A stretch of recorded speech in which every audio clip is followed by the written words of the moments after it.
Good morning out there in streaming land. I am Manila Chan. That over there is Ted Rall.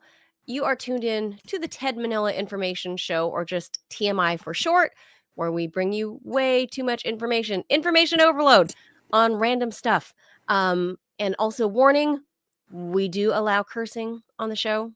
So, sensitive ears, kids around like me, turn the volume down. Or I have to shut myself up in that case because, it's my own kid. If you're looking for that straight-laced show, this is not it. And of course, we do have a lot of laughs along the way. So if you're too serious, right, Ted, like a little stuffy, lighten up. Yeah. We're live Monday through Friday. Cut the 10 shit. o'clock. Yeah, just come on, lighten up. You got to laugh at stuff. We're live Monday through Friday, 10 a.m. Eastern. Please be sure to like and follow this show. We are hitting some major milestones. I'm very proud to announce that on YouTube. And please keep going. We cannot let this We can taste it. We can almost taste it. We're almost hitting those milestones to be. We're at 466 subscribers on YouTube. Yes, we're almost there, so we can almost start making pennies. Yeah. Hey, pennies. Those Abe Lincolns are going to be rolling in, literally, because they'll be coins. They won't be the fives. Yet, if you make that rain on us, it would really hurt. I think, like just getting pelted with coins, that would hurt. Just saying. That's the kind of pain we want, though. Good pain. Some pennies are better than no pennies. I'll say that. Yeah. So, being out of work the last few months. So, hey, when you see a coin on the ground, do you pick it up? That implies I have to leave my house because there's no coins. I do pick them up in the house. That's not what I'm talking about. I mean, like on a city street, like in DC. Yeah. But I never see them. Would you pick up a penny? Yeah, I pick them up. You'd pick up a penny. I won't pick up a penny, but I'll pick up a nickel. Inflation. Well, I only pick up the penny if it's heads up. What? Because there was, you're like anti the Lincoln Memorial on the reverse of the penny. Didn't you guys say this in Ohio? Like a penny heads up is good luck. No. Otherwise, it's bad luck. I don't know. Never heard that at all. Yeah, we said that in California, so it just kind of stuck with me as a kid. And I just, what if I see it heads up? That means it's good luck, so I'm going to pick it up. But otherwise, I just figure it's good luck to having extra money. That's good. What's the biggest amount of cash you ever found? $20, a $20 bill. I found a few 20s like crumpled together once. Oh yeah, I've found one loose $20 bill that was kind of like in the gutter, so it was a little bit wet and like buried under a little bit of bramble. And I said, "That's money." And I, my aunt in France, she was digging in her back garden. And she found an urn full of ancient Roman coins. What? Yeah. Get out. No, it's true. She was one of these people that money just kept. It's a whole story. Money kept raining. She was from poverty, but basically, money kept finding people her. Kept dying. Her husband died twice. It's a great story. I'll just tell it very quickly. So my uncle. So you'll love this story. This is such a French story. My uncle he worked at a brake pad factory for Renault, the French car. Okay. And there used to be asbestos in brake pads. Yes. So he got asbestosis. And so he knew he had about 6 months to live. And around that time, he got on a plane, domestic flight inside France, Air France, Nice to Paris, I believe it was. This was in the 70s when DC-10s had the bad cargo doors and they were falling out of the sky. This was the first one, if not one of the first ones to go down. Anyway, the cargo door came out, blew out at altitude. Imagine if like Alaska Air happened at 34,000 feet. So it was like that, okay? And everybody died, including my uncle went out the back, like when the first explosion took place, like still strapped to his seat. God. So my aunt sued Air France as well as the automaker Renault. So Renault said, "Listen, we didn't kill this person. It's the airplane crash. We don't know if asbestosis would really have killed him. He was fine. And when he got on your airplane, this is Air France's fault. Air France said, listen, he was a dead man walking. Whether our plane went down or not, the guy was going to die. He was right. Like death had a plan, final destination, right? Oh my God. So anyway, because it's France, the jury's like, fuck you both. You both pay millions of euros. Well, at that time, francs, tens of millions. Right. To the especially widow. for being assholes. For being assholes. So at the time, she got $18 million in the 70s. Okay, from the two companies. So wow, a lot of money then and now, but more then. I think that would be probably close to $75 million now. Wow. So yeah, she always had money coming in, and there was other stuff too. I mean, it was just one of the. And I was like, it's like she got the gold. She found the gold coins in the backyard. Like, shouldn't you at that point be like, of course, Aunt so and so would be the one to find the gold coins? Yeah, that's how it was. Of course she would. Janine She just has that kind of luck. Yeah. Aunt Janine. Of course she had that luck. Damn Aunt Janine. Yeah. Well, I can't complain. She had a face like a little bit of a charm. She didn't have all the luck, Oh, well, you see, the Yeah. universe balances out. You can't have it all. Just True. saying. Mm-hmm. Yeah, I can't complain. I've been pretty lucky. Not that way, but I've lived a pretty charmed life. Inexplicable things. I always luck out and being at the right place. Not too late. At the right time. There could be a jar of Confederate coins in your backyard, even as we speak. Maybe, because that'll be worth a ton. I don't even know if the Confederacy ever minted coins. I'm not sure. Producer Robbie says no. I think they only. Yeah, I don't think they had their own money. I think they own. No, they had their own money. They had paper Confederate dollars. Yeah, I don't think they coins were really unstable and not worth much. But yeah. Yeah, I feel like somewhere back in my deep knowledge, like background knowledge, and what little I know about the Civil War, I felt like my joke about the Confederate coins made sense because I think somewhere in there I knew that they didn't have coins. I think they probably would have needed the coins for the war effort. Seriously, for like cannon medals and stuff like that. Yeah, see, we can't get producer Robbie started on that because he's like the Civil War buff. Yeah, I'm not gonna. But yeah, like in World War II, they started making nickels out of silver because they needed the nickels for the war effort. The nickel for the war effort. Well, and now copper pennies are not copper. Right, they're not. Yeah, because copper, they'll strip your car and your house and the properties that are being built, the new construction properties, they're getting ripped off for copper wire. So yeah, no, people have been going into subway tunnels and stealing copper wiring from inside the subway tunnels. So nowadays, if you look at a penny and you pick it up and it's like from the 1940s or 50s, oh yeah, keep it. Well, for sure. Yeah, keep those wheat pennies. Well, then you can, they're copper because they don't do the copper anymore. They are. Just saying. All right. With that, see what I mean? You guys will learn too much information listening to me and Ted about weird whatever.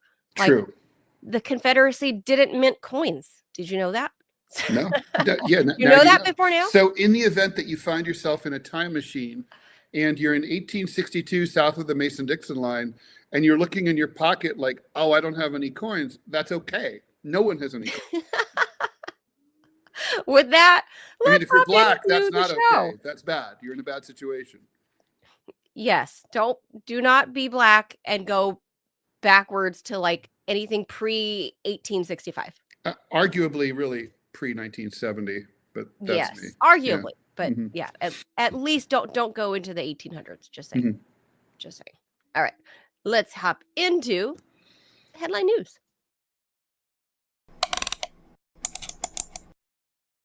And away we go. President Trump says Microsoft is among the companies that are considering buying TikTok. Asked by reporters on Air Force One about a possible acquisition of TikTok, Trump would say yes, talking about Microsoft, adding that there's a lot of interest in TikTok. There's great interest in TikTok. Trump mentioned that other companies were also interested, but didn't say who they were. I like bidding wars because you make your best deals, he said. An imbecile. If it goes, it's like who is this guy? Like it's like Peter Sellers in Bidding wars, they're good. yeah, bidding wars, good prices bigger. If it goes what? If it goes through, the deal with Microsoft would place the video sharing app under the control of one of America's most valuable tech companies, which has been expanding lately into areas including AI and gaming. Microsoft didn't reply to any requests for comment.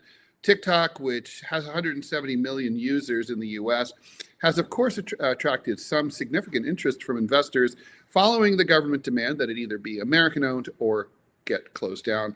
AI startup Perplexity AI, I hate names like that, has proposed to merge TikTok's U.S. operation, Perplexity. It's like Perplexity sounds like it's a herpes medication. Do you have bumps on your junk? Perplexity is the answer. It's like, is your mate perplexed? Well, Perplexity will take care. Yeah, it just was a dumb name to me when I heard it. Are you your own French tickler? Perplexity. Perplexity. Anyway, suggesting ask your doctor about perplexity. Your sex positive doctor. Suggesting that true. It does sound like acquire up to a 50% stake in the new entity following an initial public offering. Additionally, billionaire Frank McCourt, this is not the author, right? The famous author. That sounds familiar. Yeah. For Frank, or is that Frank Court? I don't know. That's something like that. Anyway, the guy who did The Road, right? Who's that? I think it's McCourt. I think that's right. You could look that up while I'm doing this. I will.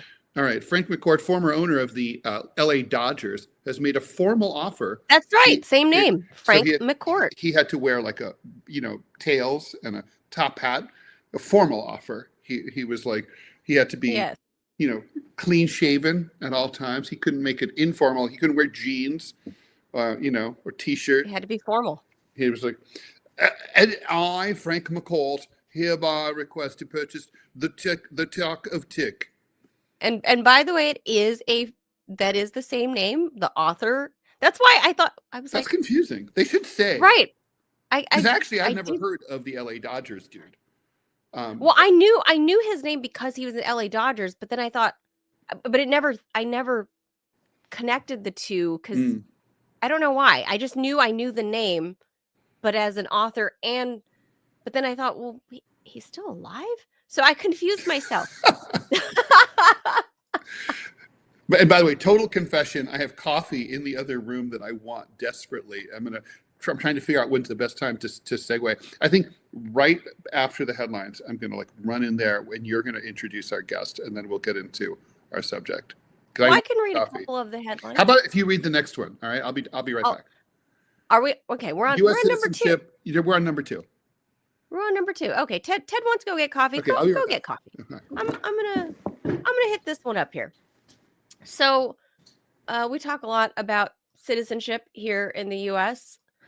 This one here, let me make sure I punch all the buttons. So this one here, the U.S. Citizenship and Immigration Services, known as USCIS, has suspended a program for Ukrainians following an executive order issued by President Trump last week. The agency said on Monday that it has paused Uniting for Ukraine. They call it U, the number 4, U. That's U for you. Nice acronym. U for you, until it reviews the requirements of Trump's order. The president's executive action is aimed at boosting U.S. border security and addressing what he's described as a large-scale invasion by illegal aliens, end quote. Trump ordered the termination of all categorical parole programs that are contrary to his immigration policy, but did not target Ukrainians specifically. So launched by the administration of then President Joe Biden back in April of 2022, the U4U program offered Ukrainian citizens displaced due to the conflict with Russia a path to residing in the U.S. Initially capped at 100,000 applicants, the scheme was later expanded. But by May 2023, more than 117,000 people. Do you think any of them were draft age men? The Ukrainians are desperately low. Isn't that on draft age men, right? I'm sure a good portion of them are. So by 23, 117,000 people had been admitted here to the U.S. under the U4U terms, which required an American sponsor to vouch for each applicant. In total, more than 271,000 Ukrainian citizens entered the U.S. as refugees in a single year, according to the Homeland Security Service reporting at that time.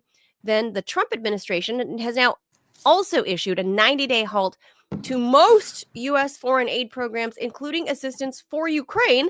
Exceptions were made for military financing of Israel and Egypt, as we mentioned yesterday.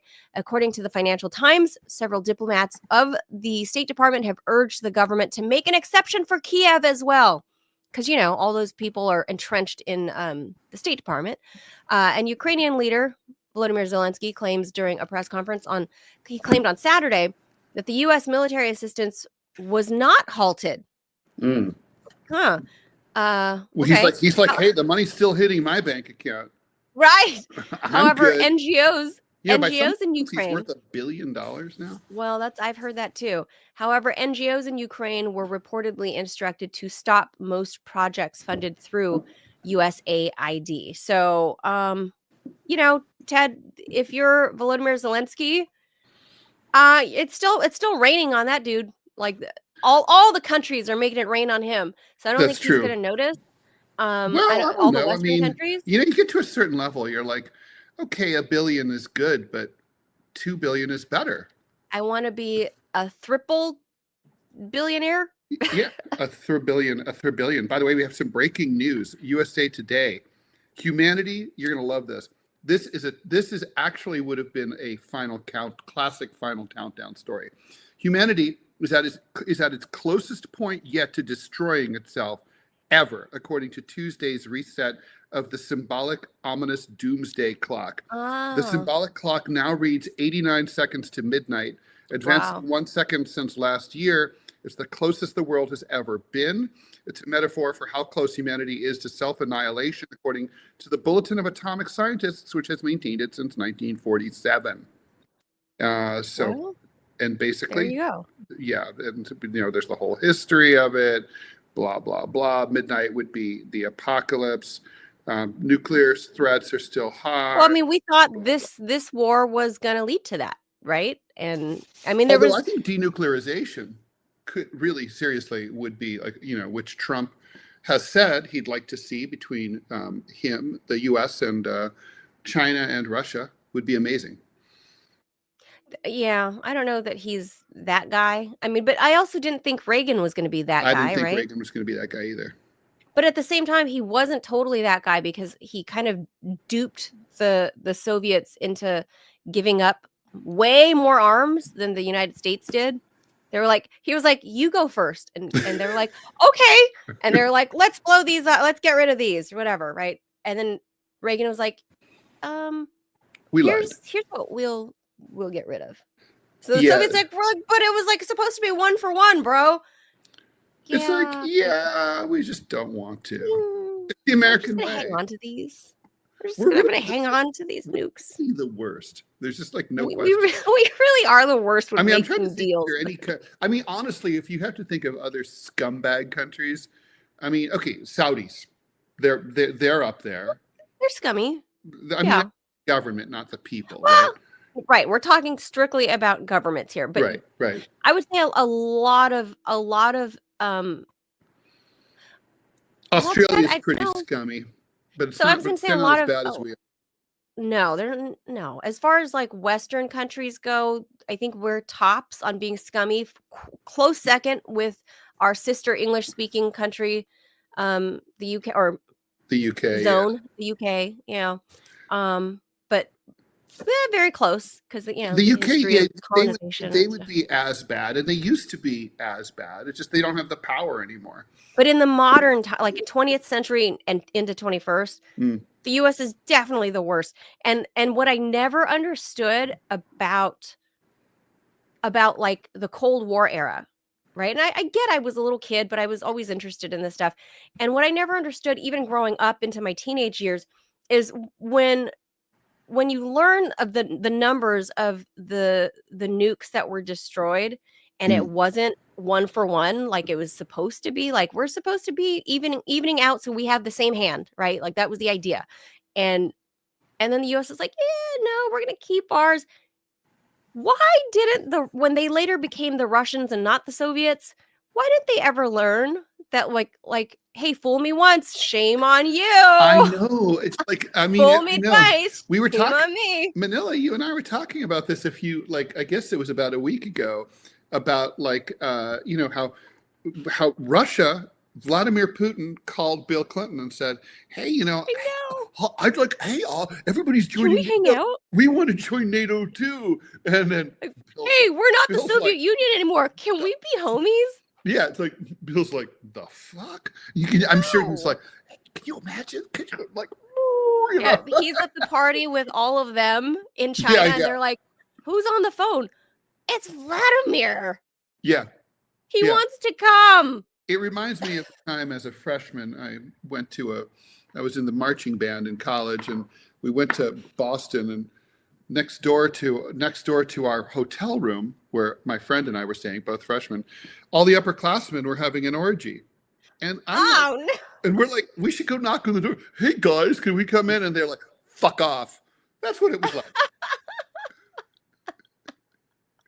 Well, I guess that's a comparison for you. Okay, Ted got his coffee, right? You got your coffee, Ted. I got my coffee. All right, I'm ready. Okay. I'm Onward pressing buttons. and downward. Rwanda-backed M23 rebels have captured Goma, the largest city in the Eastern Democratic Republic of the Congo, causing panic among its 2 million residents. The rebels announced their takeover early yesterday following a 48-hour ultimatum for Congolese government troops to surrender. This is a big escalation in the conflict between the rebels and the DRC government. Bearing in mind, there's two Congos. This is the big one, right? The other one's like in the middle of Africa. This one's on the western coast. Goma, located in the North Kivu province, serves as a regional hub for humanitarian efforts and security operations.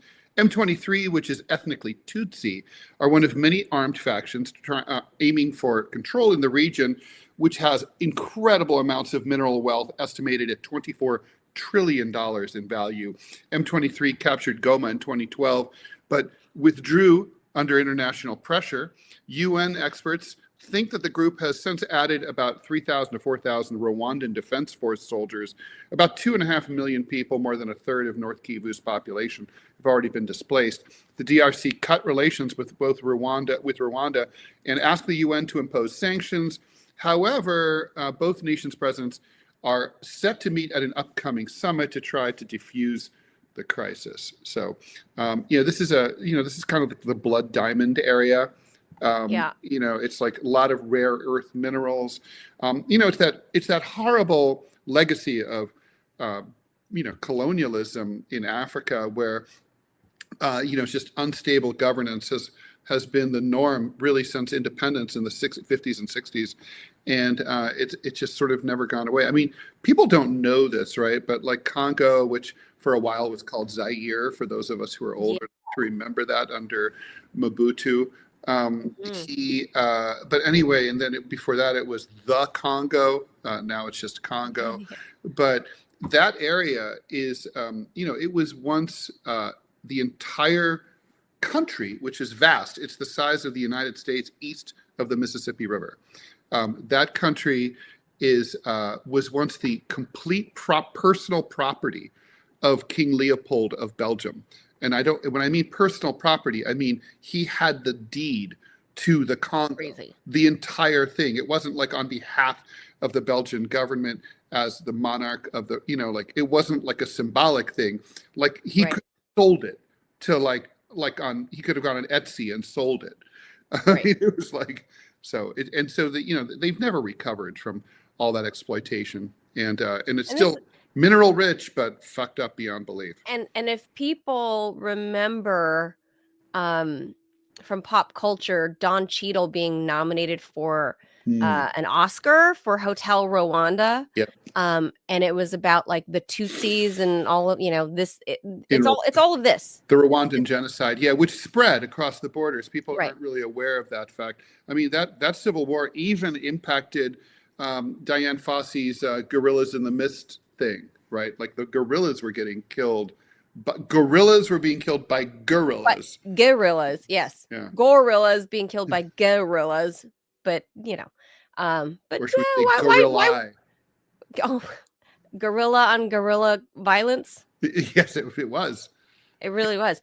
But of course, it's not something you hear about on Western media. Also, like they didn't show, Ted, like we showed it, that mine where the thugs had the poor migrants in that illegal mine for months at a time. Oh God, that was awful. Never saw it on mainstream press. Mm-hmm. Never saw it. Yeah. Yeah. But again, when it's poor Black people in Africa, I mean, come on, Ted. Nobody wants to put that on TV. That's what my mom always used to say. They just don't care. I hate that. I always got so mad because she was so right. I know. All right. Technology stocks fell sharply yesterday as a cheap but powerful Chinese chatbot made waves in Silicon Valley, suggesting that cutting-edge AI applications may be possible without spending a whole lot of money on processors and intricate models. The three major U.S. stock indices closed mixed. The S&P 500 down 1.5 points, 1.5%. The Dow up 0.7%, NASDAQ down 3.1%. Known as DeepSeek, the Chinese company released its latest R1 model last week, claiming that it performs as well as OpenAI's latest generation of O1 model at 3%, but just costs 3 to 4% of the cost of the output. I'd also like to point out that I tested DeepSeek, and unlike ChatGPT, it admits that I exist. If you ask it who is Ted Rall, DeepSeek will tell you who I am. It knows where I was planning on trying DeepSeek. It knows, I think it already scraped my information and opened a TikTok account in my name, and it's already, probably creating. No, shouldn't it be opening a red note? A red note probably for you? Yeah, probably. I know there's already Clovis 2.0 is online. I'm going to try DeepSeek this week. I like Grok a lot better. Or poo. No kitty litter. Between ChatGPT and Grok, so far I prefer Grok. But DeepSeek, I prefer Grok. I mean, DeepSeek is. I mean, it rocked the market. ChatGPT is actually kind of bad yesterday. I'm biased, but it is a piece of shit. And who likes Sam Altman? He's a turd. Look, he's one of the. There's a Russian expression that says, "If you see a Hungarian, beat him. He will know why." I feel that way about Sam Altman. Like, I think we should just imprison him. I'm sure he's committed a bunch of crimes. We'll figure those out later. Right. There's just something creepy about him. Yeah, I'd say like 28 years, and then we'll find out whatever it is that he did. And then we'll get it. The allegations from his sister, his biological sister, and again, they're allegations, but even still, and she kind of is sketchy herself, but could he also be very smart and very, there's all those things, but ChatGPT kind of sucks. Grok is better, and it's all this open. I mean, this is not my forte, obviously. By the way, I love that. When a company calls itself Open AI, it's not. Anyway, so but this is DeepSeek is publicly sourced, right? It's open source. Yeah, open source. So that's huge. Totally open source. It's they like admit Firefox that or whatever. They admit that the deep learning came from ChatGPT originally, and they improved it. Right? Now, it's not Elon Musk there's some controversy. Elon Musk claims that they're lying about their access to expensive chips, and that they may have imported the high-end chips sort of on the DL without the Chinese government even knowing. I don't know. The foreign not the embassies. Wow, I can't talk today. But the U.S. State Department and basically of all the Western countries they're not thrilled with this, because all it is, it's a pissing contest, is what I'm trying to get at. It's a tech pissing contest, and the U.S. cannot sit for having an allowed. By the way, Beijing this is an example why the Cold War that the U.S. has started. Well, that Trump is expanding, but that has been going on for years with China. Yes. it's stupid. The U.S. had the opportunity. We always This miss is the the new opportunity Cold to War. have partner. Right. Look, in 1945, when FDR died and that idiot Truman took over, we had the opportunity to just get together with Stalin and say, we're going to carve up Europe and the whole world into spheres of influence, and the two of us, the two of us will rule it all. We can split up the world, right? But instead, Truman decided to do his stupid, Iron Curtain bullshit, and we ended Right. up trillions of dollars spent by all these proxy wars, idiocy, right? And now we're back at it with the Russians. Well, now Yeah. we're doing it with the Chinese. Again, we can share everything. If we work Right. together, we could all make more money and solve a lot of our climate issues. Well, it's all of And that, right? AI They has applied the major climate change they're implications. they're basically applying the George Kennan strategy into the digital world against China. Yeah, this isn't going to work. That's It's one. We are connected now. We need to work it's together. the interwebs. Sorry. Yeah, we are intimately interconnected. I mean, I can call a friend for free on WhatsApp, in Afghanistan, and right now. I mean, that's kind of amazing. Anyway, all right. Yeah. So the model's open source, which means anyone can take and open and modify it, as we talked about. And R1 is now the top free download in the Apple App Store. Analysts say that DeepSeek probably won't replace US AI companies, but that it's going to be revolutionary, kind of like the Sputnik launch, not the TV and radio station, but the satellite that I actually saw in the museum in Moscow for all of that. The Space Museum is amazing. If you make it to Moscow, that's an essential thing to see. Among those hardest hit was NVIDIA, which saw almost $600 billion in market capitalization go away. It's the largest single loss in history. As I don't know if that's just for NVIDIA, or it can't be for just a company. The shares plunged nearly 17%, but they'll come back because they're subsidized by the government. So I mean, obviously it's going to come back. Their fucking market cap. I can't wrap my brain around that kind of money and what is happening in tech. It's taking leaps, right? Like science is just taking leaps. So I can't keep up at this point and what these companies are worth. And all I know is everybody wants those NVIDIA chips because apparently you need it to power this kind of like AI processing. Yeah. So maybe that's what they're worth, or I don't know, their market cap of a good $1 billion. I think whatever. Honestly, I think we need AI. We need a de-AIization.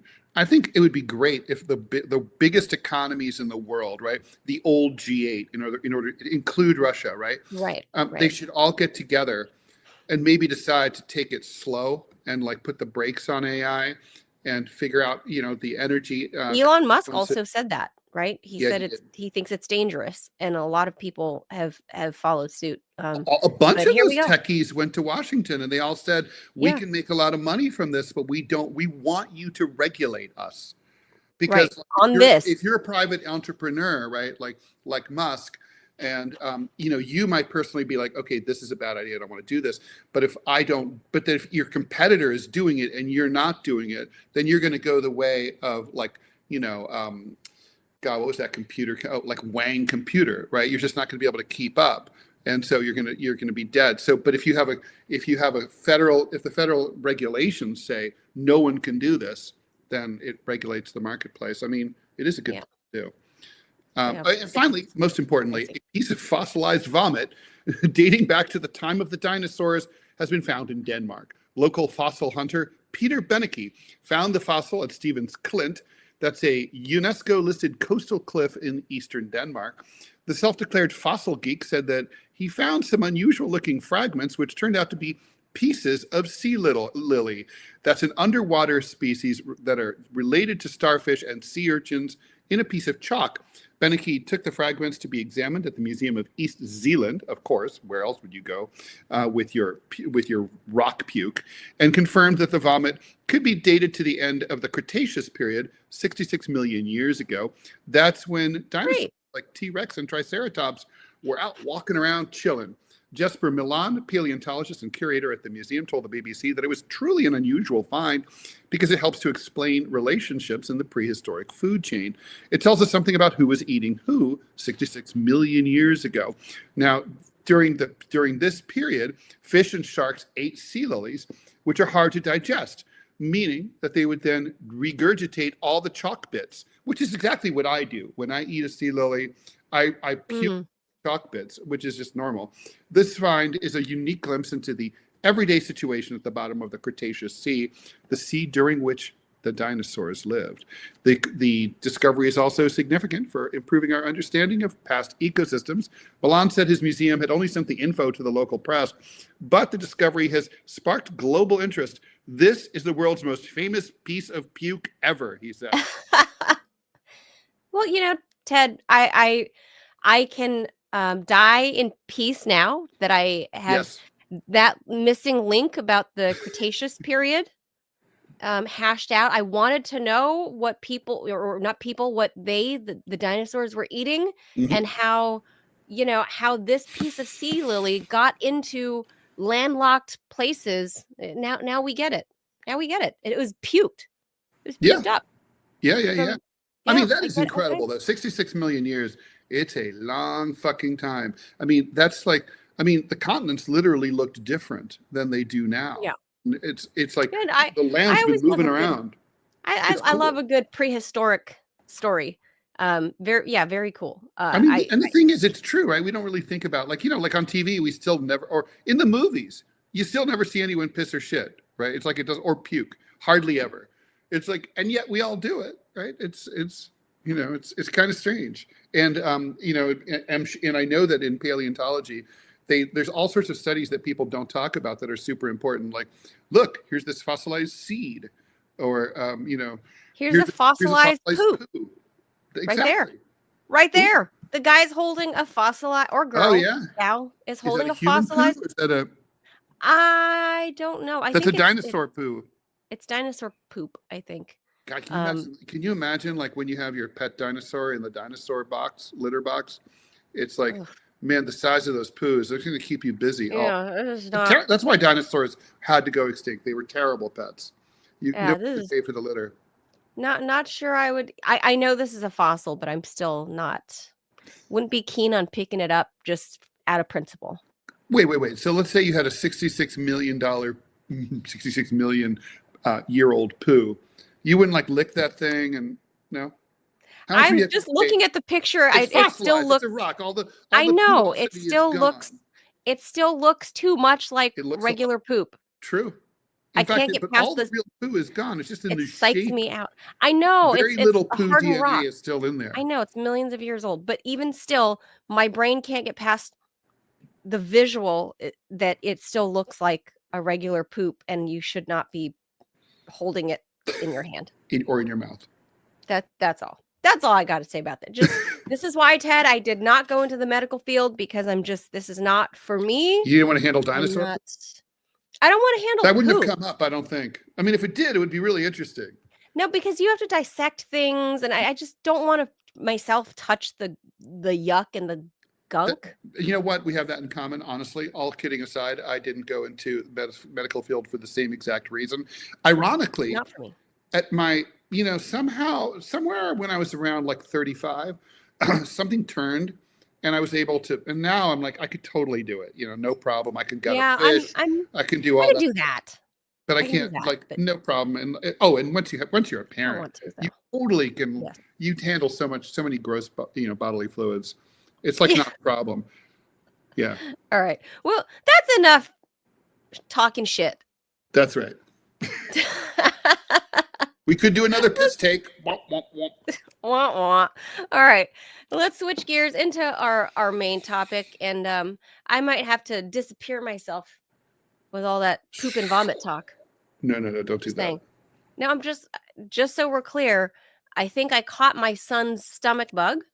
So I'm gonna pop producer Robbie in here in just a minute to take my spot for a minute. Okay. So I'm gonna go ahead and hit the jaws. And with the Democratic Party in disarray and the left unable to organize itself into a coherent political movement against Trump. It's a good time for Americans who oppose capitalism to get back to the basics of anti-capitalist politics. Yes, communism. Communism is an economic and political system under which everyone lives equally and has equal access to goods, services, and power. Socialism is a system that precedes communism, in which the value added by labor is transferred over time from the ruling class elites who currently control it under capitalism to the working class that actually produces it. 40% of American voters consistently tell the pollsters, and people will say, which pollsters? It's Gallup, that they have a favorable view of socialism. We appear to be in a classic Marxist final crisis of late capitalism, overproduction, yet the media and education systems don't permit serious discussion of alternatives to capitalism. What exactly is communism? Is it something that we want? Is it even attainable? Can revolution ever be achieved nonviolently? Many, many questions to talk about in this explainer episode of the TMI show. Joining us to help break it down is Caleb Maupin. He's a highly acclaimed speaker, writer, journalist, and political analyst. He's traveled extensively in the Middle East and Latin America. He was involved with the Occupy Wall Street movement from its early planning stages and has been involved in many struggles for social justice. He's an outspoken advocate for international friendship and cooperation, as well as 21st century socialism, and the founder and ideological leader of the Center for Political Innovation. Caleb, thanks for joining us here on the TMI show. Hi, how's everybody doing? Nice Pretty to good. see you. I'm going to pop in our producer too, producer Robbie, because I know he's got lots of questions. And also I'm going to need him to kind of take over for a couple minutes because I might need to run to the bathroom. TMI. The WC, as it were. Talk about TMI. Okay, I'm going to remove myself for a second. If you I hope it all comes out okay. Yes, thanks. Not all, just some. Yep. All right, so Caleb, thanks for joining us. We're very excited here on the show. Robbie, who leans, I think it's fair to say, to the far right, and I have found that in discussing about economic nationalism, for example, that we have that there's a Venn diagram sometimes between those of us like me who are socialists who definitely I'm self-described communist, and himself. And so we thought, Robbie brought up the idea that we should have an explainer episode because a lot of Americans don't really learn about communism or socialism in school, except in the context of the Cold War, the Red Threat, the Red Scare, McCarthyism, maybe if you're lucky. But nobody really talks about what it is and whether it's something that, we could possibly do here in the US. So, what's your, I guess, how would you define, if to make it as simple as possible, how would you define socialism and communism? Well, communism is a world with so much wealth and so much abundance that the very need for a government fades away, that there's pretty much equality because everyone's got enough and more than enough, and there's enough to go around for everybody. And it is a world in which people only have to work because they feel like working. They want to entertain themselves, which technology has advanced greatly. It's a world of vast abundance beyond really what we can imagine. The road to such a world is rational planning of the economy, the means of production, the banks and the factories and the industries being organized to serve public good rather than simply the profits of a wealthy few. And socialism has come into the world largely as a struggle against what we live under now, which is the monopolistic, capitalist, imperialist system, where big corporations dominate the world. And the main way they dominate the world and keep themselves in power and keep the profits rolling in is by keeping the world poor and holding back economic development. Big monopolies, big bankers dominate the world and keep the world poor so that they can stay rich, and they keep countries in poverty. And starting with the Russian Revolution, continue with the Chinese Revolution, and there's been a whole wave of revolutions around the world against colonialism and imperialism, where countries have broken out of that system and begun the course of development. And China today is the second largest economy in the world, 800 million people lifted out of poverty. That, you know, with rational planning of the economy, you can raise productive forces, and the idea is to create a world of vast wealth and abundance in which poverty and inequality can be eliminated. I will say that in our times, the woke left and communism get equated with each other constantly.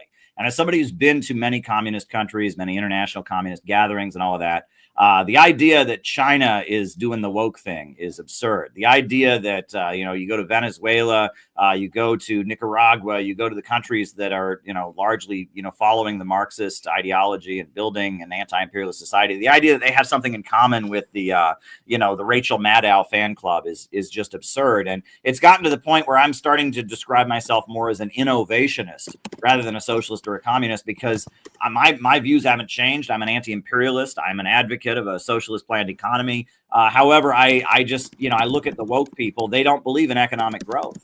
They believe in degrowth. They worship poverty. And we've also learned that one of the biggest mistakes is you cannot create equality in poverty. The road what do you mean by they equality. worship? Can you extrapolate a little bit on when you say that they worship poverty?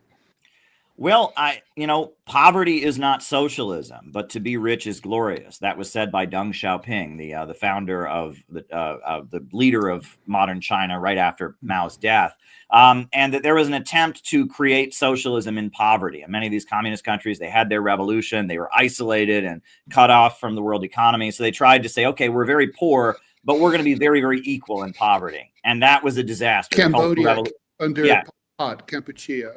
Yeah, and those, you know, Pol Pot, the Cultural Revolution in China, even some of Che Guevara's economic policies in the early years of the Cuban Revolution were disastrous. You can't create equality in poverty. The road to equality is economic development and abundance, but you need rational planning of the economy to get that kind of abundance, right? Would you say that, Caleb, that it's, sorry to interrupt, but would you say it's fair to say that, as you know, my interpretation of Marx is that socialism, and I agree with your analysis so far, required the capitalist development first, right? Like that, like Mao's contribution was to say, not necessarily, you know, Mao starting out with an agrarian model, but the traditional European, Western European look at communism was, of socialism was, you have to start with the capitalist development and mechanization and industrialization that builds the wealth that can then be aggregated and redistributed, right?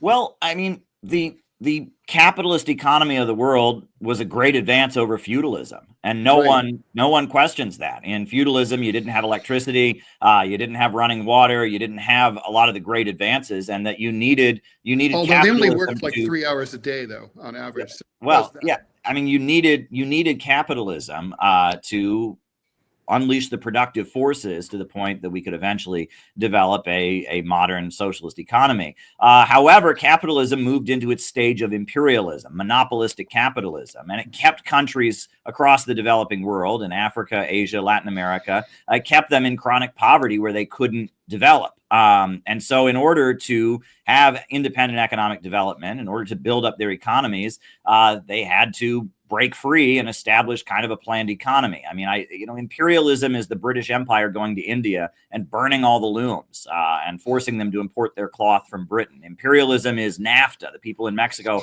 have been growing their own food for, since before Christopher Columbus showed up. But then NAFTA came in, and now American agribusiness dominates Mexico, and that these countries trademarking seeds that used to just be there.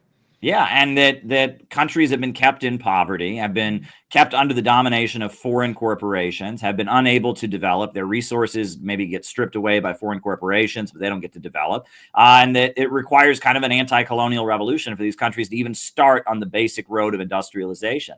Prior to 2011 and the war, the country with the highest life expectancy on the African continent was Libya, where Gaddafi had led an anti-colonial revolution and built a socialist economy. And they built the world's largest irrigation system, the Great Man-Made River. They wiped out illiteracy. They had the highest life expectancy on the African continent. They'd had great achievements because they had broken out of imperialism and begun the course of independent development.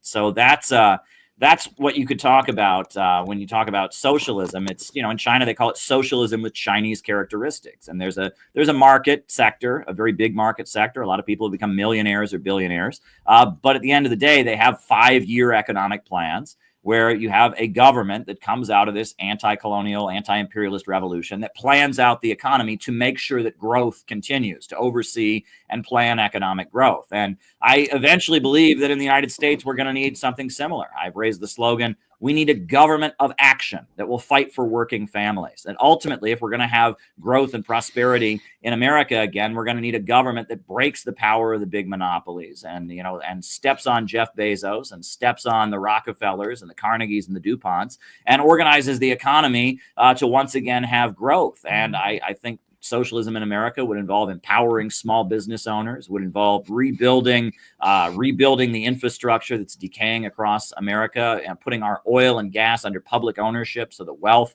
of our natural resources goes back into our economy and goes back into the communities of the United States, a national bank that would strategically lend money and in the interest of an overall economic plan to rebuild the country. And that ultimately the idea is getting beyond a system where profits are in command. Capitalism is, I think Marx talked about preliminary transformation into capital, meaning that, that people just do things to make money. The economy just functions to maximize profit for private owners. Profits are in command. Well, getting beyond that and having an economy where the state is actively planning to make sure that wealth and prosperity are growing and to ensure that a good example continues. For Rocky, I would say, a good example of that was in the Soviet Union, where they tried to design cars that would last as long as possible, because the idea was to put a car in every driveway, not to sell you a new car every year, would be an example. So I have a question for you, Caleb. So like Ted said, there's a lot of overlap between what he supports and what I support. We just look at it at a different way of how to get there. My concern is that a government that is as big as what it is that you're talking about is big enough to crush you. And that's effectively what we got right now. I'm 100% on you with corporations and all this other crap. The middle class, such as it exists, is looted. And now we have I actually argue we're kind of back into a modern day state of feudalism right now. We have working class people who are kept down by debt, the inability to get education. And the way that the ruling class supports itself is by importing workers, by telling American people like me, hey, you're too stupid, you're too lazy to work. So I have to import all these other people, which is effectively stealing the human capital from other nations. I'm right there with you, 100%. My concern is a government that is as big as what is it you're advocating can then do whatever it wants. And that is my concern. After the Reds took over, overthrew the Tsar, between 20 million and 60 million Christians were killed because we refused to submit to the state. As a Christian, I kind of have a problem with that. So my question is for you, in a communist system, is there a hierarchy of authority? Like, is the state supreme and you bend the knee to the state, or can you say, no, this is too far, I will not comply? Well, there's a couple things I'd like to respond to there. First of all, when it comes to, you're talking about the history of the Soviet Union and all of that. Sure. I think, when you say millions of Christians were killed, there was brutal suppression of Christians, no doubt, in the Soviet Union. That was absolutely wrong. But I've met the leader of the Russian Communist Party, the current leader, Gennady Zyuganov. He himself is a Russian Orthodox Christian. And he says Jesus Christ was the first communist. And that he considers what the Communist Party of the Russian Federation believes in now as part of like the coalition around Putin. He considers that to be in line with Orthodox Christianity. And that, the Russian Revolution, they were invaded immediately afterwards by 15 different countries. There was a bloody civil war. I mean, the idea, it's not, when the way you put it there, it was almost like made it sound like the Holocaust. They just lined up people for being Christians and killed them. That's not the reality. There was an ugly war. There was a blockade. That it was circumstances we can't even imagine, where this was a country fighting for its life and awful circumstances. And I don't want to pretend there wasn't horrendous persecution of Christians. That was absolutely wrong. There certainly was. But the way you're describing it, I don't think exactly matches. But as far as talking about a government. Right now, we have a government in America that represents the big monopolies, that crushes small business owners. And the big monopolies, the ExxonMobil, BP, Shell, and Chevron, and Amazon, they sit down and they write the rules, and they write them to crush small business owners, to rip us off, to get us deeper into debt, and all of that. And so a lot of Americans say what we need to get the government out, right? We see the government as a crushing force that suppresses us. And I get that. That would make sense. And that does make sense. Ultimately, though, what we need at the end of the day is we need a government that punches up instead of a government that punches down. What we have right now is a government that punches down. And if we're going to break the power of the big monopolies, we need a government that fights for us. And that's, when I go to Nicaragua, their slogan that they have, Christianity, socialism, and solidarity, an essential part of their socialist system is their micro entrepreneurship program, helping Nicaraguans open their own farms, open their own small businesses, develop their own ability to make their own products and sell them. And that 21st century socialism does involve a market sector, but it involves a state that kind of protects working families and fights for them against the big monopolies and the imperialists, right? And I think that a lot of the Americans who are pivoting into the libertarianism and all that are eventually going to realize that it's not enough to just have a government, get the government out, right? We have to ultimately have a government that pushes back against the big monopolies. Now we have a government that works for the big monopolies and crushes us. But the idea we're just going to get the government off, get the government out, that's ultimately not going to solve the problem. We need popular power. And, I am all in favor of private restaurants and private hotels and private tech firms and people having a new idea and all of that. But I think things like healthcare should be available to all and shouldn't be left up to the market. I think our natural resources should be public property, and the wealth from the natural resources of the country should go into the public budget to take the burden of taxation off of us, right? Instead of us having to pay out of our paycheck, maybe we should get rich from the oil and gas that's beneath the soil that is the birthright of all of us because we happen to be born here in this country.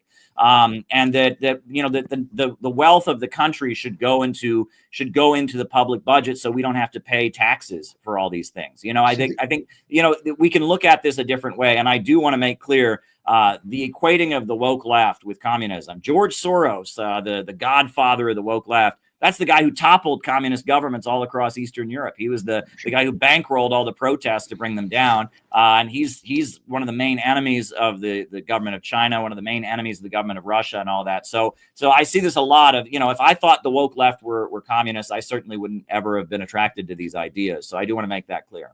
Because what you're talking about is the same with me and Ted. There's a lot of overlap with what you and me agree with. Yeah. I think that, for example, how you're talking about dismantling the power system as it is. The way that I would like to see it done is, first and foremost, repeal the 17th Amendment. Get money out of senatorial elections, return that power back to the states where it was eventually. I want to dilute power. I want to shrink the size of the federal government where it does a few things like what you're talking about. One of the ways I've really fundamentally opposed people on the right, I agree with you, we should have universal health care. I mean, we have 190 military bases around the world. We outspend the next 6 countries altogether, but we have homeless people living under every bridge. I'm right there with you. That should happen. Why can't we have high-speed rails from Montana, where I am, to New York City, where Ted is? We don't have it because we're too busy, feeding corporate profits and waging wars all around the world. Right there with you. The problem that the concern that I have, again, I am very suspicious of too much power in the hands of too few, because that's where we currently have. And as a Christian, for me, that is an issue. If the Christians are persecuted in China, it's a fact of life. And what my question is, it seems like you're, and maybe I'm misreading you here. It sounds like you're more in line with a socialist model where you have some private property, and not a true communist system where the state controls everything. Am I misreading that, or are you kind of going for a hybrid system, or what exactly are you talking about? Well, I'm describing what they have in Vietnam and what they have in modern day China and what they have in Cuba, what they have in Nicaragua. They have a system where there are business owners, et cetera, but you have a popular government that plans and controls the economy. I mean, when a lot of people think socialism is when the government gives people stuff, right? I've heard that my whole life, right? Well, every government gives people stuff. I mean, every government in the world does that. We give, subsidies to corporations, we have food stamps, we pave the roads, every government to some degree or other taxes and spends. It's a question of how much, et cetera. But socialism is when the economy is rationally organized, when profits are no longer in command, and you have a 5-year economic plan to make sure that growth continues. When the major centers of economic power, the major banks and the energy and the healthcare and these things are planned out and controlled as part of an overall vision for the state to make sure that the economy is expanding. That is ultimately what socialism means to people around the world that are building it up in this new economy, this very exciting new economy that's going on with the BRICS. I mean, there's just sections of the map that we were told in geography class or whatever that just didn't matter. Mongolia, the Russian Far East, places like that are just rising up from poverty, and they're doing it with economic planning. And when you talked about the fact that we've got homeless people under bridges, while our leaders are spending billions of dollars to send weapons to Ukraine or to support Israel and bombing and murdering the Palestinians, that's because they're loyal to an international system. They're not loyal to the country.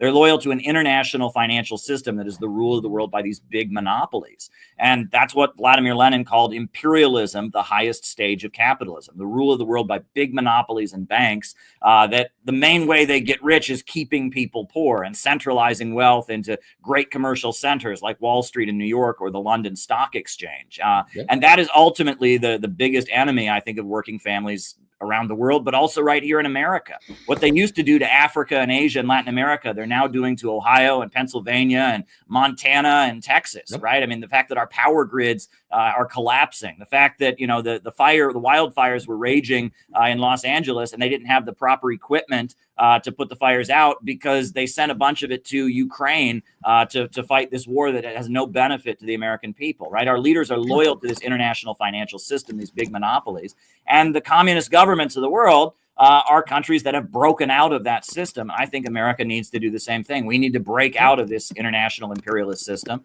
and we need a government that truly puts America first. America first doesn't mean Ukraine first, doesn't mean Israel first, doesn't mean Taiwan first. It means working families first. We need a government of action that'll fight for working families and organize the economy to serve public good and not the profits of a wealthy few. Right there with you, brother. I agree with everything that you just said. I guess that my biggest hang up, and maybe I'm just completely off the reservation on this, is the power of the state. Would it allow me as a Christian to say, no, you are not God. There is someone higher than you. That is my concern. And because let's face facts, communist countries typically are kind of weak when it comes to civil liberties. I mean, maybe that's just because they did it. I don't know. I'm just looking at the model. And so, again, as a right winger, I agree with about 80% of what you just said. I mean, the corporations need to be broken up. The federal government needs to be completely blown up. I'm not a conservative. I've told Ted this before. I'm a radical. I've told Manila this too. I want to blow the whole thing up and start over. I want to blow it up and start over in a way where we have a system where if you want to be gay, hey, knock yourself out. But if I'm going to go to a church and be able to listen to a preacher preach 2 or 3 times a week, and then go hand out the tract saying, hey, abortion is murder, can I do that in a communist or a socialist government that supports those things without being put in prison? That's my concern. In most communist countries, abortion is illegal. I mean, it's not illegal in China, but it was illegal in Stalin's Russia. If you go to Venezuela, abortion is illegal. Gay marriage is not practiced. Nicaragua has some of the strictest anti-abortion laws of any country in the world, actually. And that, 21st century socialism, I mean, modern communism tends to be very much in favor of religion, because of the fact that the Russian Revolution happened. They were a feudal society. It was kind of the church was the state. They viewed religion as an oppressive institution that was holding up the czar and holding up the old order. And so there was a lot of hostility. They were kind of forcibly breaking it up. In our modern times, though, religion is much more of a personal choice. We don't have a king who has divine right by God to rule over us. And that, if anything, I hear a much more positive view of religion from communist governments around the world now, especially in Latin America, because they view religion as something that holds people together and pushes the idea that we have obligations to our fellow man and that we should care about other people. And the leader of Venezuela, Nicolas Maduro, he is Roman Catholic. His predecessor, Hugo Chavez, was also Roman Catholic. You go to Nicaragua, it's actually interesting. In the 80s, when they were emerging, the Catholic Church was somewhat sympathetic, but now it's actually Pentecostals in Nicaragua that are more supportive of Daniel Ortega and Rosario Murillo. And so it's, things have really changed. And the idea that communism is out to destroy Christianity or something, yeah, in the 20th century, that was certainly true. And but that's simply not the case now. I mean, things have really changed. As far as the issue of civil liberties, you have to admit, and this is something that, again, we don't get this in American discourse, freedom is always linked to development. When you have a really, really poor country, you don't have freedom. No one anywhere in the world talked about free speech or freedom of assembly, et cetera, until like the 1400s in Europe. And that wasn't because people were just evil until then. It was because we hadn't had the level of economic development that could create that kind of freedom.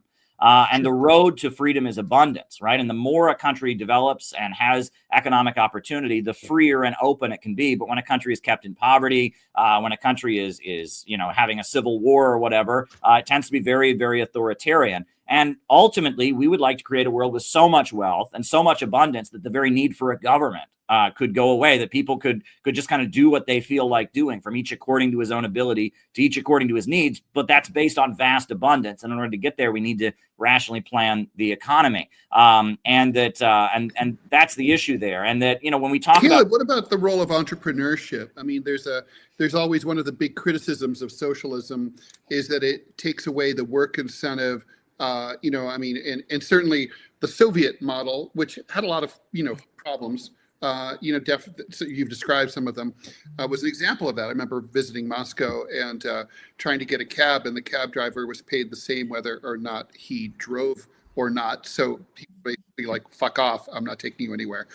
And so, that's so if there's a disincentive, is there really, how are people incentivized to work and be innovative and invent new things and come up with new ideas in a socialist economy? I mean, obviously they did in the Soviet Union. How does it work?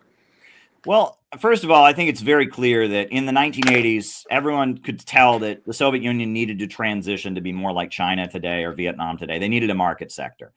They needed to have those cab drivers, get paid based on the people they picked up. They needed those restaurants to be, paid by how many people came in. And you hear stories about, the restaurants giving bad service because the less people who come in, the more food they get to take home and stuff. And that's why I think that the market is an essential part of 21st century socialism.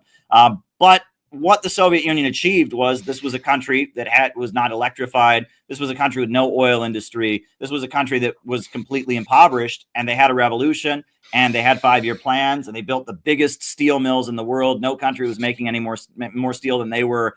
They were electrifying the whole place. They had the biggest hydroelectrical power plants in the world. They launched Sputnik into orbit. I mean, they took a country that was in agrarian, unindustrialized poverty, and they made it an industrial superpower with a planned economy by building up these huge state-run industries. And they wiped out illiteracy. Is that because profits didn't need to be, devolved to shareholders or other people and could be reinvested in the state? Or why was that? They had a planned economy, and the government sat down and they said, all right, we need to electrify. We need to wipe out illiteracy. We need to industrialize. We need to build a steel industry. And with 5-year central planning, they did it. And that's why Stalin still today is very popular in Russia. People consider Stalin to be a great leader because he took their country up from nothing and he made it an industrial power. Now, after they got over that first hurdle of industrialization, after the roads were paved, after they had modern schools, after they had electrification, that's when the problems that you're describing start to set in.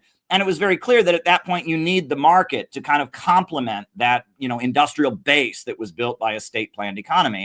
And they needed to transition to be that way, but they had built a system that was very, very rigid, and it couldn't bend and it couldn't adjust. And they tried with perestroika, et cetera, to adjust, but the system they had built was so rigid that they just kind of broke. And it was, we saw the fall of the Soviet Union. After the fall of the Soviet Union, they implemented radical free market policies, and it was a disaster. The 90s was an absolute disaster. Shock economics. Shock therapy economics. They were selling off the economy to the highest bidder. It was an absolute disaster. And how did Putin fix it? Well, he fixed it by putting oil and gas under state ownership. And now they use oil and gas revenue to rebuild the industries. And they have very much a planned economy in Russia today, but there's a lot of free enterprise that goes with it. And in fact, a big part of their planned economy is the state subsidizing people to have their own businesses and to bring in foreign investment, et cetera. And that kind of model, that's when you talk about 21st century socialism. It's a planned economy with a market sector, kind of utilizing the market, but having an overall central plan to make sure the wealth of society expands. And that's what most communist governments around the world have today. And that's what I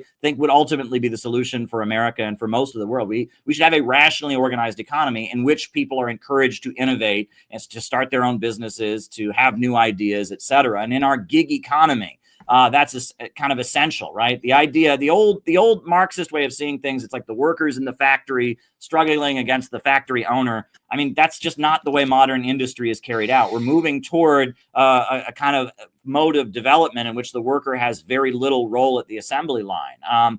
But we still need a rationally planned economy so we don't get left behind. Why are self-driving cars a bad thing? If we had a rationally planned economy, self-driving cars would be great. We'd say, hey, this job called driving is no longer necessary. But in our economy, self-driving cars would be a disaster. Millions of truck drivers would be out of work. Millions of state highway patrolmen would be out of work. Traffic courts would go out of work. Uber drivers would be out of business. This isn't rational. Why should a great technological leap like self-driving cars lead to poverty? That's what Marx, if you read the Communist Manifesto, you read Capital, you read Critique of the Goethe Program, he's saying this idea that poverty is created by abundance. People not being homeless because there's not enough housing, but being homeless because there's too much housing. People being hungry, not because there's not enough food, but because there's too much food. This is the only system in the world where poverty is created by abundance. Our government spends billions of dollars every year buying cheese from farmers and burying it in a cave in Springfield, Missouri. You can go to Springfield, Missouri, and there's a cave with billions of dollars of cheese in it that just gets buried. Why do they do that? To keep the price of milk and dairy high enough that the farms don't go out of business. That's insanity. Right, that's the irrationality of the capitalist system, overproduction, where we're constantly producing more than we're paying out in wages. People can't afford to buy back what they produce. And the more that we advance technology, the poorer people get. This doesn't make any sense. And we ultimately need a state that will control the economy to make sure that this goes away so that people can innovate and grow. And China is a great example of that. I mean, if you were talking, before I came on about what they're doing with AI, et cetera, they have heavily invested in their population. And they've heavily invested in tech. And they see technological advancement as making the country more prosperous overall, whereas in our system, it's leading to greater poverty, which is simply not rational. We should unleash the productive forces so that technology and human innovation and creativity can advance to even higher levels than we've ever imagined, and we can just continue to build a world of vast abundance. I'm glad you brought that. Go ahead, Ted. Well, we don't have time for a lot more, but sure. I want maybe this should be the last question, or maybe do more. But I was thinking, Caleb, is it possible to get to socialism in this country or any country, any capitalist country, without the violent overthrow of the state in the form of a revolution? I mean, some people seem to think that they can vote their way there. Well, I have always made clear, I guess there's two questions there. Can you vote your way into socialism? Well, the idea that the entire social system and a whole new society comes into existence as a result of an election, obviously that's not the case. That these kinds of changes involve mass movements of millions of people. It involves the old system breaking down. It involves new organizations and movements being created. But that said, all serious revolutionaries in history, and this goes even for the places that have had violent revolutions, have advocated a peaceful transition.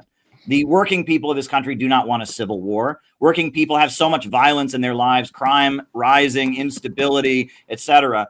We would advocate a peaceful transition. The question is, would the leaders of this society allow it? Would they stick to their democratic principles and say, all right, the people are building mass movements, they're electing people to office, they want these economic reforms, will we let them go along with it? And I think it's very likely that to prevent moving toward a rationally planned economy, there might be some kind of, move toward fascism to suppress our democratic rights. And under such circumstances, we would have the right to defend our Constitution. I mean, Abraham Lincoln was democratically elected, but the slaveholders took up arms against him. So Abraham Lincoln was forced to form a coalition and defeat the power of the slaveholders. The Civil War was really the second American Revolution, and Harriet Tubman became the first woman to lead soldiers into battle. And there was actually a communist general in the Union Army named August Willich. He became a brigadier general, and he was a German guy who moved to the United States and had worked with Karl Marx, and he was a communist general. And during the American Civil War, the New York Tribune, which was the Republican Party newspaper of New York City, hired Karl Marx to be their London correspondent. And Marx said that the Civil War in America was really the second American Revolution. It was the smashing of this old slave system. And the completion of America's democratic revolution. And Karl Marx was a huge supporter and admirer of Abraham Lincoln. And Abraham Lincoln, read his letters and sent, glowing messages to the International Working Men's Association in London. And that it was a violent revolution, this U.S. Civil War, but it was because the slaveholders wouldn't allow a peaceful revolution. And that violent revolutions happen when the old system won't allow a peaceful revolution to take place. And that advocating violence or advocating civil war is just irresponsible, and it's not serious. Nobody wants civil war. No one wants chaos and instability. And it will be ultimately the masses of people in their millions, the millions of American working families in their desire to build a better country, and they're getting involved in democratic struggles. It'll ultimately be from them that this movement comes. It's not going to come from some, crazy guy going out and doing something crazy. It's going to come from millions of people seeing that they ultimately have no other choice but to take the future of their country into their own hands and organize and try to build a better society. And Caleb, I'll make this. I made it back just in time to add one thing in there. I wanted to make sure we got. We're speaking of violence, right? Wanted to talk real quickly about your latest book that you again had censored on Amazon, and I'm gonna pop them up here on screen.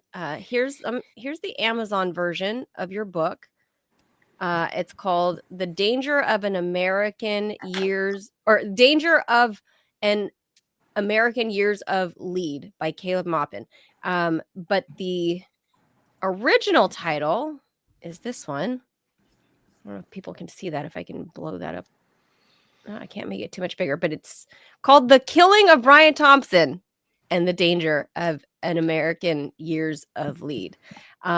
So talk to us real quickly about that. Lead and or lead? Lead. Lead Years or of lead? Yeah, that refers to in Italy. During the 1960s to the 1980s in Italy, they had a period called the Years of Lead, where there was a huge amount of political violence between the far right and the far left.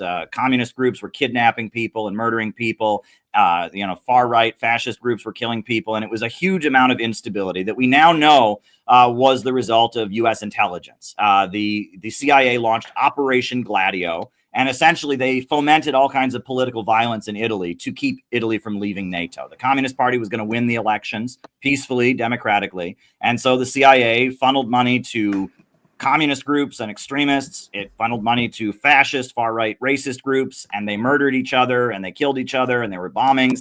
And the population just kind of became kind of weary of all the instability, and Italy remained in NATO. And that I argue that the murder of Brian Thompson by Luigi Mangione, the way that's being celebrated in the media, that this is an effort to escalate to some kind of violent confrontation.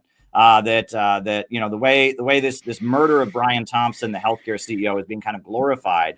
The effort is to foment all kinds of violence and instability, and to encourage, an escalation to violence, to weaken the Trump administration, to create instability, to prevent the Trump administration from moving ahead towards peace with Russia and stabilizing things, and ultimately to keep the status quo in power. And that, again, it actually kind of speaks to this very question that was asked. Ultimately, we need a movement of millions of American working families who want a better life. We don't need chaotic acts of vengeance. And that the glorification of Luigi Mangione, who I'm not even sure is guilty, by the way. I'm not sure that he actually did it. But the way that killing is being promoted, it's not helpful to those of us who really want to see a better life in America and really want to oppose the march toward World War III. And that's what I said in this book.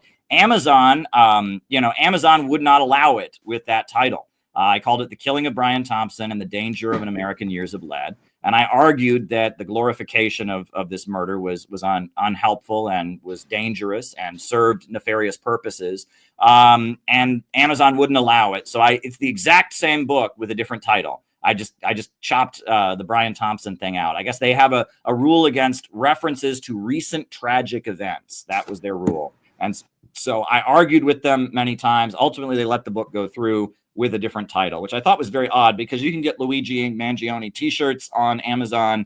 You can get, there's all kinds of people celebrating Luigi and the alleged murder. So I thought it was odd, but there you go. But yeah, this is my latest book where I talk about how I think it's very, very dangerous, the celebration and glorification of political violence, because ultimately that serves the status quo by polarizing society, by making people very afraid to get involved in politics, and that ultimately we shouldn't be celebrating the murder of Brian Thompson.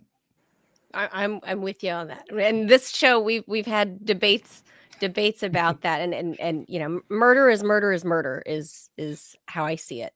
Even if it can appear righteous for whatever the cause is, but it's still murder is murder. So we're gonna have a civil society based around some laws and order, where you can't just go killing people. Then you had it coming. But even There you go. super rich CEOs of big pharma and healthcare shouldn't be offed on the streets. Like, let's change the laws. And I would much prefer a people's trial, but Yeah. Well, I mean, I'm not going to defend Brian Thompson. I mean, he made his money by denying people coverage. I mean, he was certainly an individual who was part of a system that is certainly screwing people over. But the problem isn't bad people. It's not just like one bad guy, right? The problem is systemic, and making it about one bad guy and glorifying an isolated act of violence like that is a distraction from the conversation we need to have. I mean, let's be real. The Democrats did absolutely nothing about healthcare for the last 4 years. Nothing. Right. But suddenly it's back on the table now that they're out of office. Can we not see we're being played here? They don't care. They don't want Americans to have Medicare for all. They don't care about that. So I think that needs to be said, and that we remember when Trump was in office the first time. He was sworn in with loads of violence on the streets of D.C. And then there was Charlottesville. And it was very clear that there was a section of the American intelligence apparatus that was afraid that they couldn't control Trump. So they wanted as much chaos and violence and polarizing red states versus blue states and white nationalists fighting with Antifa and chaos. And they were trying to foment instability as a mechanism for maintaining the political status quo in the United States.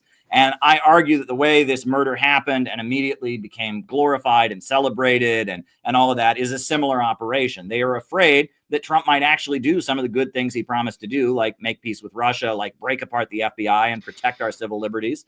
And so they're kind of trying to psyop the American public into violence. And that's not the correct thing to do.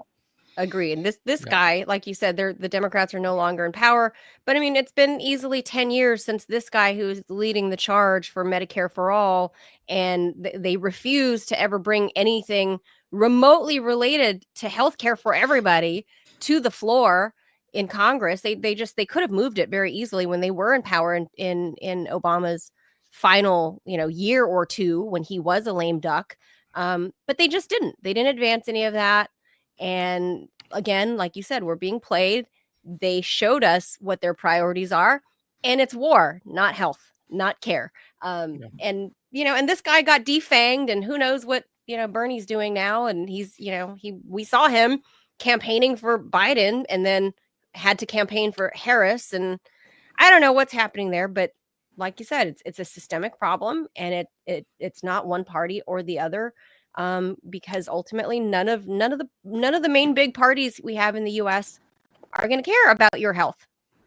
So that's no one's going to Okay. advance that Yeah. program. Seems like a good place to leave it. Yeah. On a nice depressing note.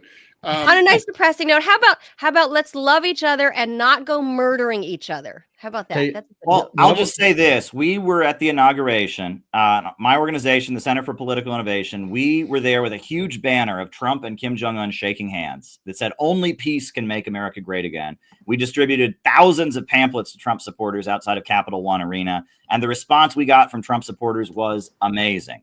Nothing Really? but support. People were taking pictures with our banner. People were just eating up what we had to say. We talked about globalism, imperialism being the enemy of working families, how we need a government that'll fight for us against the big monopolies. And the Trump supporters just loved what we had to say. So I was really, really inspired. It was certainly very, very cold in DC. It was hard to get around. It was cold and freezing, but we just had a great event on Inauguration Day. And I'm really inspired by what I saw. The amount of support we got for our message of peace and economic justice and fighting the globalist imperialists was very well received. So I'll end on that positive note. That's So there you go. amazing. That's what I want to see. To I ask you want about that. I want to see the populist right and the populist left work together and realize that the people who are really our enemies are the people in the suits who are screwing us all over. Yep, I agree. All right, then. That's we will leave that there. Thanks so much for joining us, Caleb. Caleb Maupin is a widely acclaimed speaker, writer, journalist, and political analyst who has traveled extensively in the Middle East and Latin America. He was involved with the Occupy Wall Street movement from its early planning stages. He's been involved in many struggles for social justice. He's an outspoken advocate of international friendship and cooperation and 21st century capitalism, and also the founder and ideological leader of the Center for Political Innovation. Caleb, come back. Thank you, Caleb. Thank you. Pleasure. All right. So before we go, because we are long on time as we usually are, Robbie, what do you think of all that? Have we convinced you? Are you going to start singing the Internationale? Are you workers of the world? You have nothing to lose but your change. So what I got from that conversation is that socialism possibly is viable. Communism, no. That's what I'm picking up from that, because there's all the examples that were given in that conversation. Like, for example, with China and Russia as it is now, they're not communist societies. And the idea that everyone will get enough where some jerk isn't going to try and take over his neighbor's stuff just because he has enough already, just as a jive in human history. Socialism is possible. Communism, no. Communism was always billed as an ideal, right? Like that's why it's not called it was called the Union of Soviet Socialist Republics, not communist republics. It was the Communist Party was the ideal. The theory was that within hundreds of years, maybe thousands of years, humanity would evolve to the point where you could create what they called the communist man, which meant, the communist man and woman who's so selfless that basically greed and the capitalist impulse would eventually just dissolve into the but that's the only state that ever claimed to declare that communism had been achieved was Pol Pot, really at the end when he had lost his mind in I was gonna say, and like he this well, Manila, he was, and he like ended. Paper money, like money went out of circulation, and it was part of the insanity that was part of the killing fields. But nobody, all other Marxists were horrified. They were all like, "What the fuck is he doing?" And there were a very brilliant man. There was talk that he was doing all of that out of the effects of a syphilitic brain, that there were holes in his brain. Something was wrong with him for sure. So I mean, maybe. A system kind of like what you advocate for that I could get behind would be if the states got the majority of the power, but the federal government here in this country being responsible for the value by regulating the value of the dollar, getting rid of corporations, nationalizing industries are actually necessary, setting up a UBI because with soft socialism. Yeah, well, because the thing is, as technology and especially with automation advancing, like what Caleb talked about with the truck drivers, those people need to have something to do. So you got to have some kind of a UBI, close the borders in immigration because you don't need all those people. Cool. And you should be able to say that without being called either a commie by people on my side of the aisle or a Nazi on your side. Yeah. I mean, it's just people got to realize that the system we currently have does not work. Something else needs to change. Well, it's working for a small minority of the population. The Yeah, well, the smallest problem- of the small minority. Well, the problem is that's how things blow up. That's when That's you true. it's having one Luigi's, you have millions of them. All right. I'm sorry to have missed like most of that, but I don't know if you guys saw me in the background coming back and forth. My stomach was debating whether or not to cooperate with the heaving feelings that I had. But it's all better now. It's, oh boy, it was like The Exorcist, like in the movie, just rah. Indeed. I think we want the same thing, TMI. Ted. We just want to go just two different ways to get there. Well, so with that, I'm sure this will be an ongoing discussion. Robbie, Yes. the first draft of my next book to read. Thank you. That book basically is it's a thought experiment where I'm saying, what if we didn't have a revolution? Because we can't have a revolution because we don't have a leftist party to have a revolution, right? So what if you just somehow redirected all the taxes that the federal government currently collects into stuff that people really need, like say healthcare and education, so on, and a UBI. What would that look like? These are the demands that we should be making. We should make a coherent set of demands instead of just walking around with a bunch of stupid signs and costumes on stilts and shit. And and have a list of stuff that we can put out there and say, this is what we think we should do instead.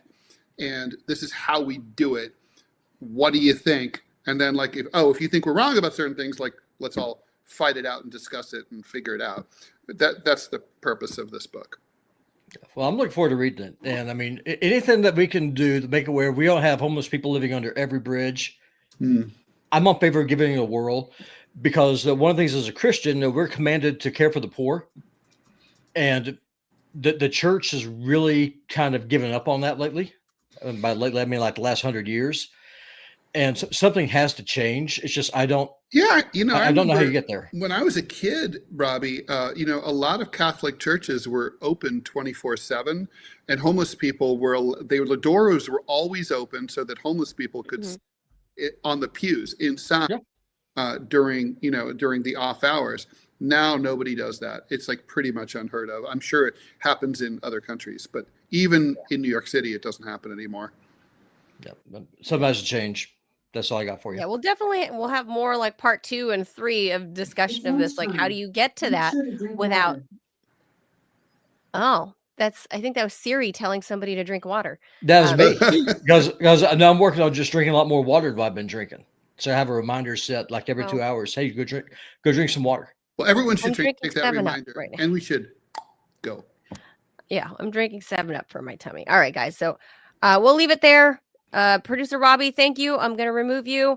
And then Ted and I got one thing. We have a record viewership currently on YouTube. We had at our peak, we had over 70 people watching on YouTube on this episode. We're growing. So Rumblers, y'all are slacking. Step it up. Share the episode.